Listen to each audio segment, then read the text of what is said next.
NCU's first visually impaired PhD graduate and its 2007 valedictorian, Curtis Sweeney, tells his story on Profile. Welcome, I'm Ian Boyne.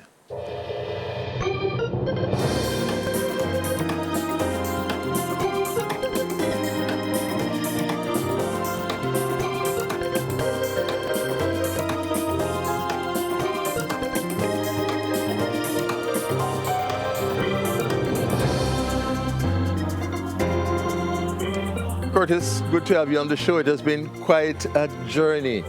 For a teenager to be told that he has a condition which is leading inevitably toward blindness. Must be a very profound and possibly a traumatic experience. How was it for you?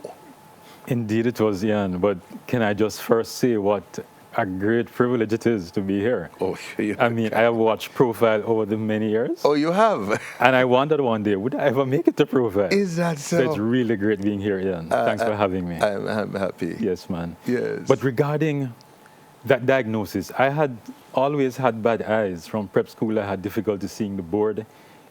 My vision deteriorated further during high school. And at age 14, as you just mentioned, I was told that you have retinitis pigmentosa, which is a retinal degenerative condition. And what essentially happens is that as time passes, the retina becomes more and more pigmented until you lose the vision totally, in most cases. Now, to be told at age 14 that eventually you would lose your vision, that was hard. I became very introspective. I tried to imagine what life would be like, not being able to see.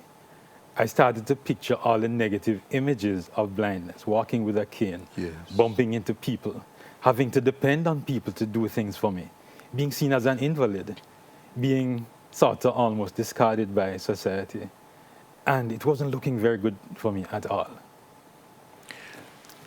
But what brought you back? Because in speaking to people who are visually impaired, they say after some time, there is this acceptance of the reality. I mean, how long did it take you, and what were the circumstances that brought you to that acceptance? Yes, and it was a process, Ian. My vision didn't just go one day. I didn't just wake up and was blind. Yes. It was a gradual process. Deterioration. So I literally watched myself go blind and could do very little about it. Yes. So I went through a lot of grief symptoms, A lot of grief symptoms. Yeah, I went through the denial. I went through periods of depression. I mean, not clinical depression, but I had depressive moments or episodes. I got angry. I questioned God. I said, why? You did. I went through all of those emotions. But eventually, as you said, we eventually learned to accept it. And it was a journey. What helped me to reach that level of acceptance was that I became a very intense adolescent. And I started to read a lot of literature, inspirational literature, psychology books. Psychocybernetics was one by Maxwell Maltz. Maxwell Maltz. Yeah. And that had a tremendous impact on you. Me. Yes. Also, the power of positive thinking. Norman Vincent Peale. Yes. Right. Later, I read books like The Road Less Traveled. Yes, by Scott Peck. Right. And so what I learned is that, particularly from psychocybernetics, is that the concept you have of yourself will determine how you behave. If you see yourself in a particular way, chances are your behavior is going to be consistent with that perception you have of yourself. Yes. What I learned was that the disability, the prospect of going blind, was not the real problem. Yes. The real problem was how I was perceiving blindness. And that's the issue with most challenges we have in life. It's not the issue itself, it's how we perceive it. And if we perceive something as catastrophic, then our reaction is going to be,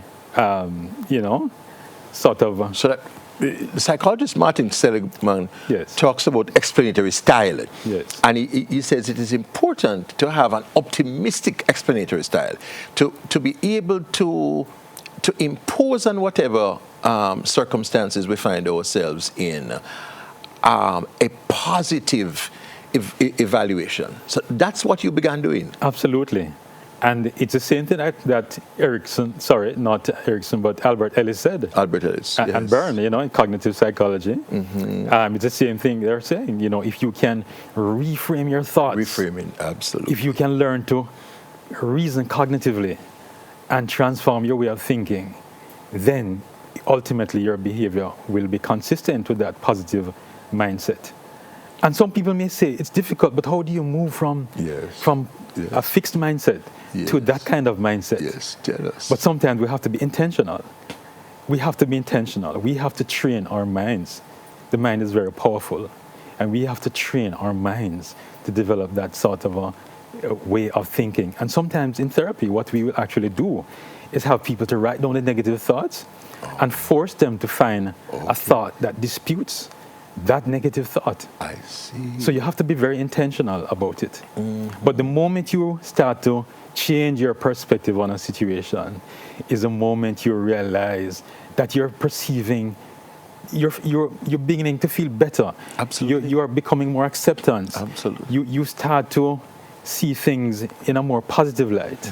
And that's a journey I one of the most fascinating studies in cognitive science is the whole area of neuroplasticity. Yes. The malleability of the brain, that we can train our brains to think in particular ways, to perceive in particular ways. So even people who are negative and who might think that they are, congenitally negative, can actually change those negative thinking patterns. Absolutely, Ian. And you as a psychologist now know this. Yes. And I had to apply it even before I became a psychologist. That's true. Because at high school, you were involved in sports. You were involved in... Yes. You may not believe it. I played football for Jamaica College. You played football for JC? I played Pepsi Cup. I played Colts. Oh. But, after a while, football was something that gave me some sense of self. Yes. It was good at the time when I realized that I was having this kind of a degenerative condition. Yes. But... also, I had to give up football because my vision continued deteriorating. Yes. And that was also another trauma for me. That was hard for you. It was.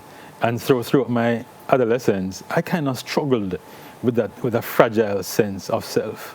And did it affect your self-esteem also? You'd probably say, well, you wouldn't find all the girls whom you might be interested in would not find you interested, might not be contemplating a future with you. How do these things work on a teenage brain? You played football, so you're kind of fairly popular. Yes. And girls would like you. Yes. Right? So when you got invited to a party, and you're bumping into her, that was kind of very awkward. Yes. You have to say, I'm just tying my shoelace, or you find a clever way to sort of disguise because you said disguise. Yes, you had to. Right, because I was still going through what is called denial. I still hadn't come to terms with it. Okay. And so I had to, very close persons to me didn't know. Didn't know? Even my own family didn't understand the magnitude of the problem. Is that yes, until I got older. You kept it from them? Yes. You felt kind of ashamed? It was so I did, because of how I perceived. It comes back to perception. How I perceived blindness was not in a positive way. My image of blindness was how people treat you on the street. You're bumping up. People thinking that you're an invalid, you have nothing to contribute to society. Yes. Sometimes people would be speaking to you and they're up in your face shouting. Yes, and they think you have a hearing impairment as well. Yes. So all of those negative stereotypes played on your mind. Absolutely. And it was a reality of how people are visually impaired, people are physically challenged, are treated in Jamaica. Absolutely. Yes. Absolutely.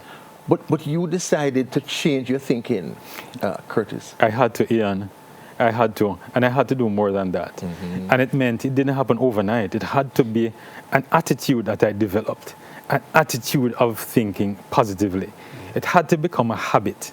And I had to dispel negative thoughts constantly doing thought disputing negative thoughts that were intruding into my thoughts. It had to be a practice until it became a natural way of functioning. Absolutely. Yes. Until you became habituated to thinking positively. Absolutely. We're speaking to counseling psychologist Curtis Sweeney. He not only can tell us theoretically about how to think positively, and he not only gives us advice at the theoretical level about that, but his life demonstrates the power of positive thinking. We take our first break on Profile.